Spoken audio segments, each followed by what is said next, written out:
In our way of thought, we only operate with dreams because the dreams are what comes out of the dreamer. The great danger of all psychological helping profession is that one interferes with the other person's life, that one has... Think, for instance, of the idea, what is normal? You have an idea of normality and you think the other should become normal. That's interference, that's a power attitude. Perhaps destiny or God or whatever you want to call the greater powers in the world don't want this man to be normal. How do I know that he or she ought to be normal? And on top of it, normal what I think is normal. My bourgeois ideas of normality, forced upon a poor human being who is destined to be very different. So if you think of that, when a human being comes to you with a problem, if you are honest, you have to say, I have no idea where the problem comes from. Well, any idea you have about the patient, well, that the patient should become normal, that he or she should become socially adapted, are just prejudices. You have, in fact, if you are honest, you have to say you have no idea why somebody has a psychological problem and what it is there for, and we cannot know a human being's destiny. I have seen, for instance, the other day, dreams of a little girl of 7 years old, which were the dreams of a dying person. Now, actually, she had had a cancer operation. I didn't know it when I saw the dreams, but she's probably not living more than 2 or 3 years anymore. And she had the dreams of an old, wise personality. So you see how you cannot have theories, how a human life ought to be or should be. And therefore, dreams are the only thing which comes out of the patient himself. And if we try to understand dreams with as little prejudices as possible, we kind of try to find out what does the depth, the psychological depth of that patient himself tell him about him. And we, the psychotherapist, is only the translator, the dream translator, so that the analysis amounts to saying your own psychic depth thinks, let's take the man who is too juvenile, thinks of you that you are a bit too juvenile and damaging your health about being too juvenile. That's not my opinion, it's what we have extracted from the man's dream. And that generally hits home because the patient feels it's not the analyst's opinion. If you interpret the dream properly, generally what we say clicks. It clicks with the analyst and he says yes, and then he's impressed, and that is likely to change, to give him the motivation to change his life. While even if you would say to the same man, oh, you are behaving too young, too much like a young man, it's not good for your health, he might not listen. He's heard that before. But if his own dream laughs at him in the way I just showed, then at least I can only say in that actual situation the man blushed. And that shows it that the remark of the dream hit home. And then there is a better chance that he really changes his behavior.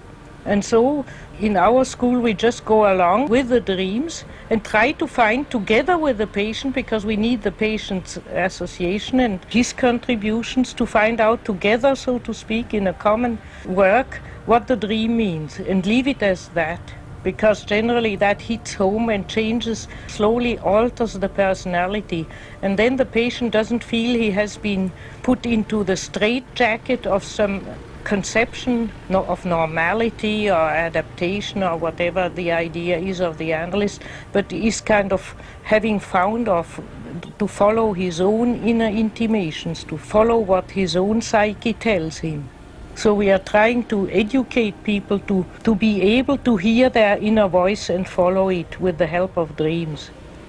One should in general not interpret one's own dreams, because our dreams generally point to our blind spot. They never tell us what we know, they always tell us what we don't know. But people tend, when they interpret their own dreams, to say, yes, I know what that means, and then they project what they know already into the dream. Oh, that's my problem, so-and-so and so-and-so. I have often even patients who do that. They come in and they say, I have a dream, but I know what it means. They don't want to hear what I say. They say, I know what it means. And then they give a completely banal explanation of something they know already long ago about themselves. And then I always say, wait, let's take the dream as it is, slowly, with beginning to end. And then it always comes out quite differently and surprisingly. So to interpret one's own dream is very, very difficult. That's why Jung advised even Jungian analysts to from time to time go to colleagues and exchange their views of dreams, to not go on lonely always interpreting their own dreams. And Jung even himself, he always complained bitterly, I have no Jung to interpret my dreams, he said.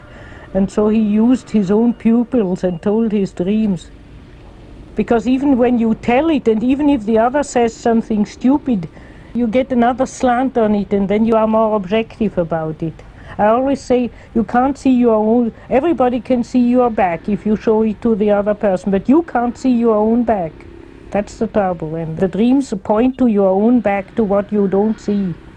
And you have to, so to speak, stand on your head to understand your own dreams. That's the great difficulty. And that causes so many errors, because people always say, oh, I know what that means. I had a schizophrenic patient, she came always with a ready-made interpretation. And it was always a complete banal outer nonsense. She took it out of such kitchen dream books. Oh, it means that I'll get some money, or it means I'll get that job, or I won't get that job, and so on. And the dreams had nothing to do with it. We call neurosis neurotic symptoms. The most general neurotic symptom is restlessness. That isn't yet looked at in modern times, because everybody is so restless. It isn't looked at to be a neurosis, to be restless, but it is actually. Primitive man or the Hindu or the Chinese criticize the white race very much for being constantly restless. And you can say that those are those energies which, because we are not connected with the dream world, with the unconscious, we have a surplus of bottled up energy which makes us fuss around all the time. Or it can take the form of a kind of all-pervading anxiety, a fear that somewhere something dark is luring and might happen any minute, and then one is anxious about nothing all the time. That is also an unawareness that there is bottled up energy in the unconscious, which we do not integrate in consciousness. Irritability, aggressiveness, over-sexiness, or a feeling of complete meaningless emptiness. All the different symptoms of different neurotic diseases come from that. So we can say, if you are not connected properly with your own dream life, then you are liable to develop some kind of neurotic behavior. The shadow is the name we generally use for persons of the same sex appearing in dreams, which very often have a slight inferior quality or opposite quality to the ego of the dreamer. The shadow can be our inferior side, our best enemy, so to speak, but can also just be our other side. A beautiful couple of ego and his shadow are, for instance, Don Quixote and Sancho Panza. The one being completely crazy and unrealistic, and the other being a body man, down to earth. They can't live without each other. Sancho is not evil and Don Quixote is not only good. They are a typical example of the ego and its shadow in 1,000 forms. In most religious systems, you have an allusion to a kind of divine center from which all order and all organization stems. And if we can find out where dreams come, we can say from that center, whatever that center is. That center appears in the dreams itself, sometimes as a center, as a mandala, as an inner city, as a circle or a square, or some other abstract formation, or it appears as a divine savior child, as a savior figure, as a wise old man or wise old woman figure personified, something, a psychopomp, something which guides our psychic life. All these figures seem to point to that ultimately unknown and unknowable greater center in our psyche. Nowadays we speak very much of self-realization, and there's always the danger of mixing this up with what Jung meant by this, the self. For Jung, the self, written with a capital, is meant to be that supraordinate inner divine center, unknown divine center of the psyche, which we have to explore all our lifetime. Nobody knows what the self in him is and wants from him. We need the dreams. We can say the dreams are the letters of the self, which the self writes us every night, telling us, do a bit more of that, or do a bit less of that, or go ahead to the left, or go ahead to the right. And as I say, if one looks back, one sees suddenly there is a pattern in this, as if the self with a capital is having a plan with us, a kind of destiny. While in general psychological literature is meant by self-realization is more building up a strong ego consciousness. That is also something important, especially in the first half of life, but it's nothing to do with the adventure of encountering the self within one. That is not self-realization in the ordinary sense of the word. It's an adventurous encounter with a greater inner center within oneself. In the first half of life, it's directed more towards an outgoing adaptation to earthly and material outer life, and in the second half of life, it generally begins to steer the individual more towards withdrawal and to develop a certain wisdom and a certain insight into the background of life. And the last dreams of dying people are a clear preparation for death. Ultimately, we don't know. We don't know where we come from, psychologically speaking, and we don't know where we go. We are part of that cosmic mystery which is the existence of nature and all things. We don't know why there are galaxies and stars. We don't know why there is a universe. And we only begin to realize that there are certain master patterns, and it looks as if our psychological inner life is also organized by a master pattern. It's centered somewhere. There is a directing force. It's not a chaotic, random thing or phenomenon. And when people get very old, they have therefore an inclination to go through their lives and muse again over their big events in life and their dreams. And if one does that carefully, one generally sees a certain pattern in it. Problems which solve themselves, which pose themselves, solve themselves, switch over into new problems. There seems to be a secret organization. And the center of that organization is what the mystics would call the divine spark in the psyche, or the God image in the human psyche. The Western mystics, the Buddhists would call it the Buddha mind in us. Jung realized with a shock that this was the yogin who was imagining him, and that in the trance he was in a kind of active imagination, imagining the life of Jung, dreaming him, and that when the yogin would wake up, he, Jung, would no longer exist. He, the ordinary Professor Jung, was the dream of that greater inner figure. He dreamt that he was a butterfly, and now he's puzzling all the time. Is he a man who dreamt that he was a butterfly, or is he a butterfly who dreamt that he was a man? That is very true. We cannot figure that out. A butterfly is a symbol of the soul. Are we the dream of the self, or is the self our dream? We don't know. There one comes to the most ticklish problem of it all. Because the question, he will be inclined to think, there you see, that's exactly what she's doing. She's always taking away my ways of moving about. She's always interfering. And you are not so sure. It might just as well mean that it is a so-called projection, namely that his own feminine side is stealing the car, and that he only projects that onto his wife. He thinks his wife does it. He sees it in her, so to speak, while he's really doing it unconsciously to himself. So that's why if one wants to interpret these dreams correctly, one has to know the whole marital situation, one has to know the wife and have an idea of her objective behavior, and then one can evaluate, no, that is a projection, it's really what this man is doing to himself unconsciously, or it refers really to the wife. Sometimes it also does to both. That's the problem, what we call subjective or objective interpretation. Referring to an outer object, the wife is really stealing the car, are referring to the subject. The subject itself is stealing its own car. With his left hand, so to speak, or his feminine unconscious side, he's stealing his own car.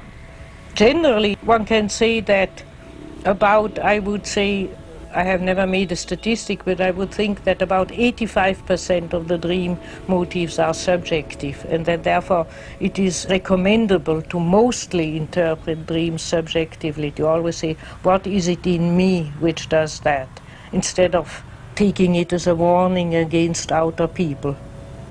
The first sentence of a dream generally gives the situation, and also the first sentences give who I am with.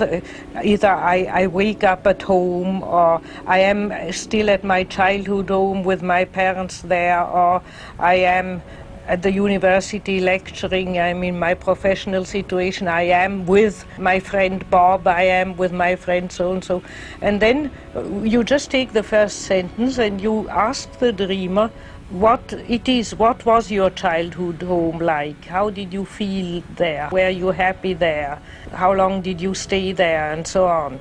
And with whom are you? With your friend Bob. How is your friend Bob? Oh, he was a bore, but we did all our childhood mischief together with him, and whatever the people tell you. And then you kind of insert these, what we call associations, into the text. Then it would be, I am in a situation, I am psychologically still in my boyhood situation, and I am with a part of myself which is boring but also mischievous. That would be the translation. Then you have naturally to think that applies to the moment of the dream. So in what way is the dreamer, when one leg still in his childhood home, where is he still reacting like he reacted as a boy? The dream is speaking about that corner of his personality, you have to assume. Then you come to the naming of the problem. A car comes up the driveway and two dark men jump out or something like that, some dramatic evolution. So that means now a special story is told. For instance, what I just mentioned would be an invasion, something which is breaking in, burglary. Burglars very often represent something breaking into one's conscious system. So it would mean in a corner where one still has childish reaction, something from the collective unconscious breaks in. So then we have the second sentence of the dream. And so we go through the whole dream, and the last sentence is always what it is driving at, to a solution or a catastrophe. I generally know this rule of interpretation so well that I kind of follow it half unconsciously, but I always specially attend to the last sentence of the dream, because some dreams peter out and they are not favorable. They mean that the unconscious itself has no solution.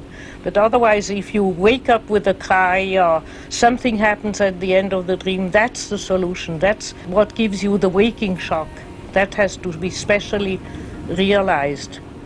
I think they are very bad because they get you off the track, because generally it's a static interpretation. A snake means an illness or means the death of a relative. Breaking teeth means the loss of the parents or whatever, I mean, there are more primitive and more differentiated ways. There are now also modern dictionaries which are a bit more differentiated, but still it's always a fixed meaning.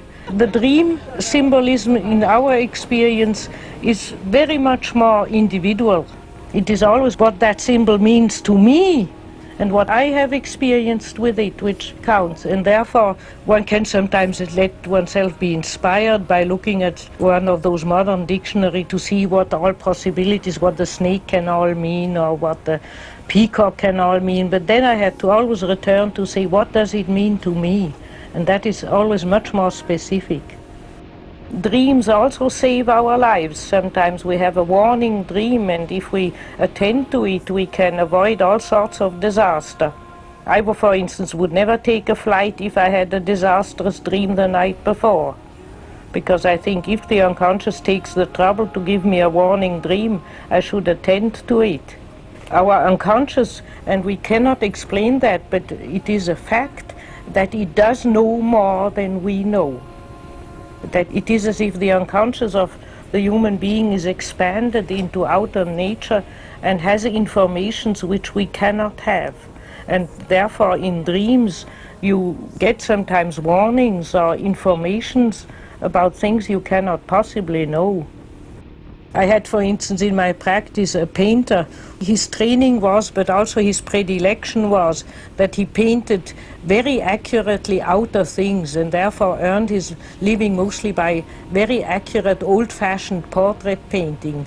Not modern portraits like Chagall or Clay or so on, but old-fashioned photographic-like paintings. And that was his passion, and he had a violent resistance to what he called modern art and its destructive and impossible ways he despised. And night after night he dreamt that he had to change completely and paint inner things and abstract things.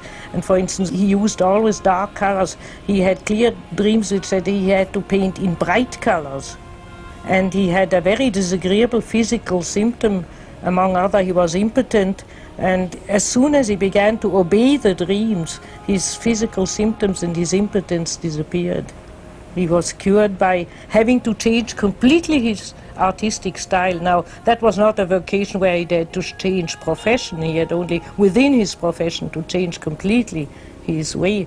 But you have other people. I have had people where they had to change profession. They had to become writers, or they had to give up everything and do something else instead. That's naturally always a terrible moment of fear and crisis, but what we call a vocation, a call, to have a call to do something, that occurs very often. And quite frequently the neurosis of people comes from the fact that they don't have listened to their call. Very often shadow figures pursue us, burglars or all sorts of enemies pursue us. And in general one can say that if something in the dream pursues us, it wants to come to us. It demonstrates that something which belongs to us wants to come towards us, but we are afraid of it. And by being afraid, we lend it an evil figure. Could we turn round and accept it, it would probably become more benevolent. Naturally, all rules about dream interpretation are paradoxical. We are sometimes pursued by powers in the unconscious where in the dream we can only escape. It is right to escape. There are destructive tendencies in the psyche which we have to avoid. But 80% of what pursues us in dream really wants to come towards us.